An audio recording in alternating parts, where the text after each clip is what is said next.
Hello, this is Daniel King reporting on round 6 of the London Chess Classic. The games have only just finished. I've just come from the commentary room and there's been high drama right at the end of play.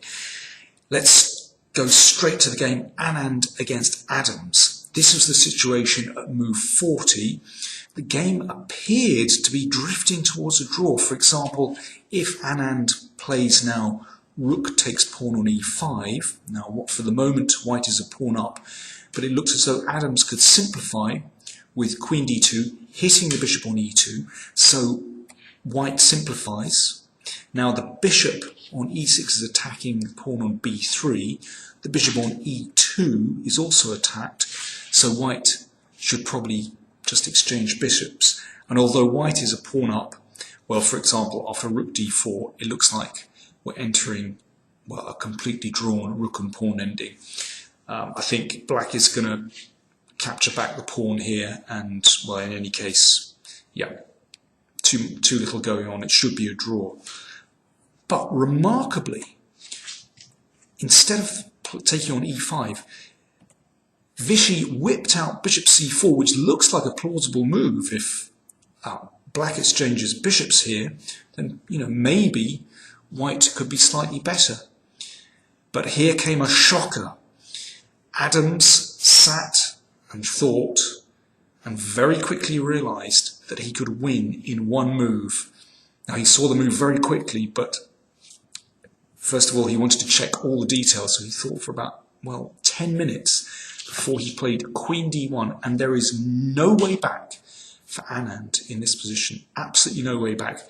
The key variation is bishop takes bishop,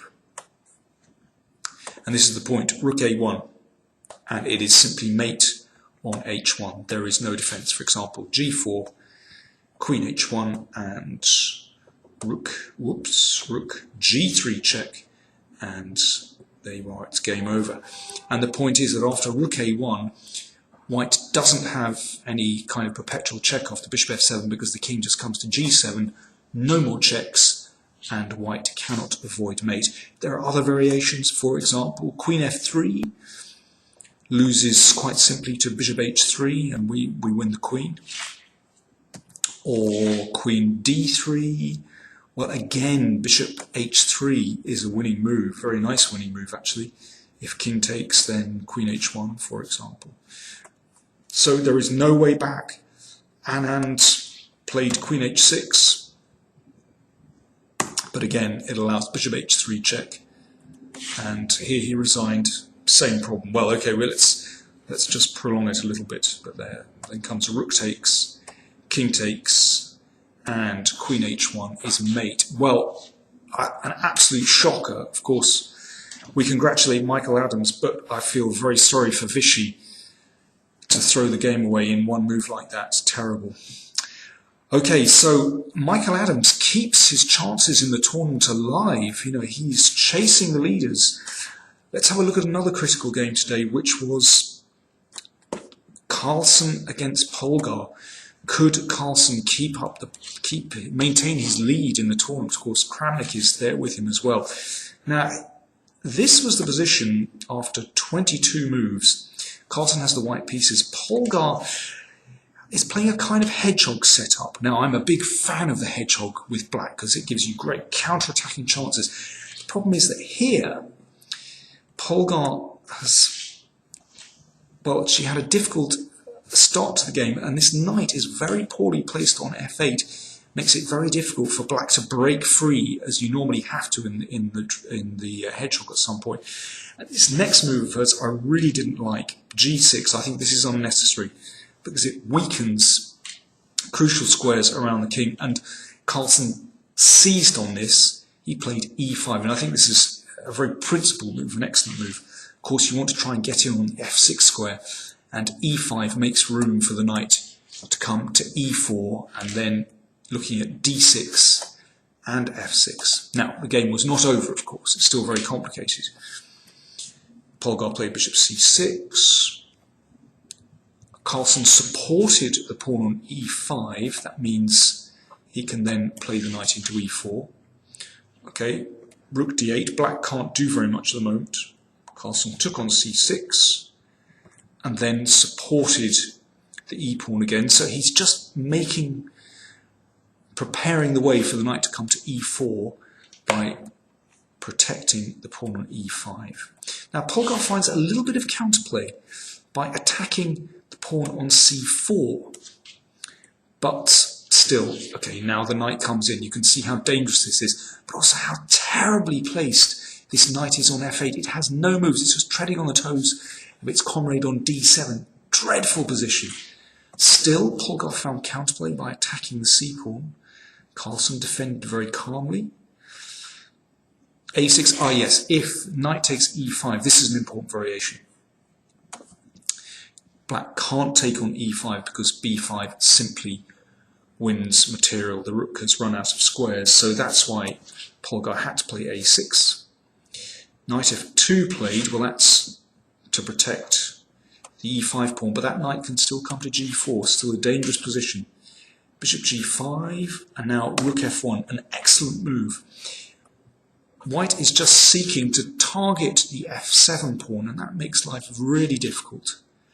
Polgar took on d2, she's desperate to break through. Now if rook takes c4, then simply knight g4, and you can see how desperately placed the knight is, and on f8, and knight h6 is coming and takes. It's all over for black. So Polgar took on e5, and this is the best chance, but unfortunately this is still very, very strong for white. Knight g4. Well, if the queen retreats, let's say here, knight h6, black can't prevent this happening, and the king is in all sorts of trouble here. This is a great move. Queen c3, forcing e5, and now a lovely move.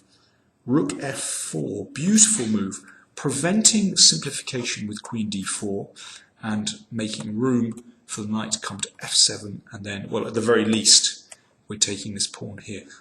Rook also supports the pawn on c4, so should be a winning advantage, wins at least a pawn. Polgar tried rook d6, probably a very tricky move, but Carlsen can penetrate with the rook. I mean, this is best play for black. And now queen f2. Threatening, of course, rook takes f8. Polgar's best is to exchange queens, but now, as well as all these very unpleasant threats around the king, Carlsen makes use of the c-pawn. And now they go into an ending, which is actually simply, well, it's almost a win by force for white. If, for example, rook takes c5, pawn takes, and if rook here, now this looks quite tricky because can white actually take this? Well, he can. Here's a forced win. Looks as though black is going to win the knight back, but actually rook f4 is a killer because if the rook takes the rook, then the pawn, well, if king takes, then the pawn flies home. And if rook c1 check here, then again the rook comes back, and, well, of course, the king-pawn ending is winning, but this is hopeless as well, and white has an extra knight, and that's it. So there's trouble for black here.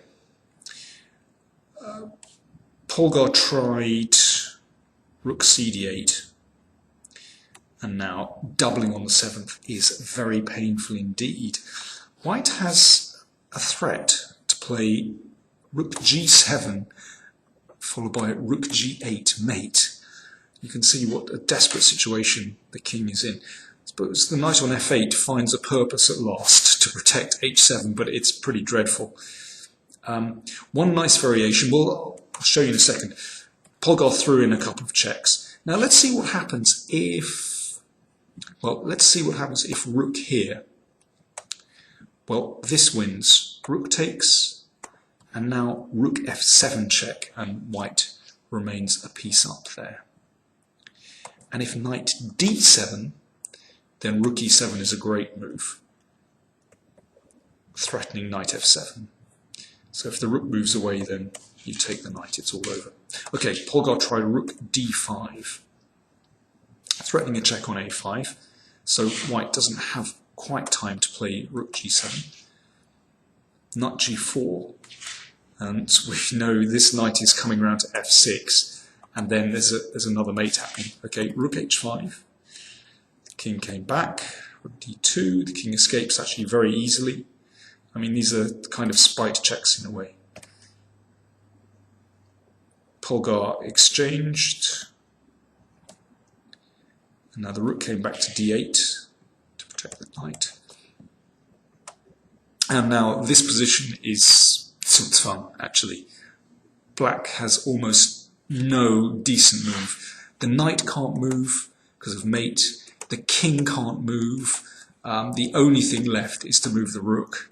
Okay, now watch what happens with the king. King f4, threat, king g5, king h6, rook here, and rook g8 mate. So h6 prevents that, but now the king comes in. Threat, king here to attack the knight. Okay, a5 was played. Well, white can win in many different ways. Carlsen simply took this and just played a6. Of course, this can't be taken because the knight is on prise, and anyway a7 comes on the next turn and the king can come in, it's all over. Well, Carlsen said after the game that he felt this was his best performance of the tournament so far, and it certainly does look very powerful and very smooth indeed. So Carlsen still in the lead, and Kramnik fell a little bit further behind today because he only managed to draw against Aronian. As I've said, Michael Adams won, so he's up there with the leaders. In the other game, McShane beat Jones in the All England battle, so okay, McShane manages to win a game, that's good for him.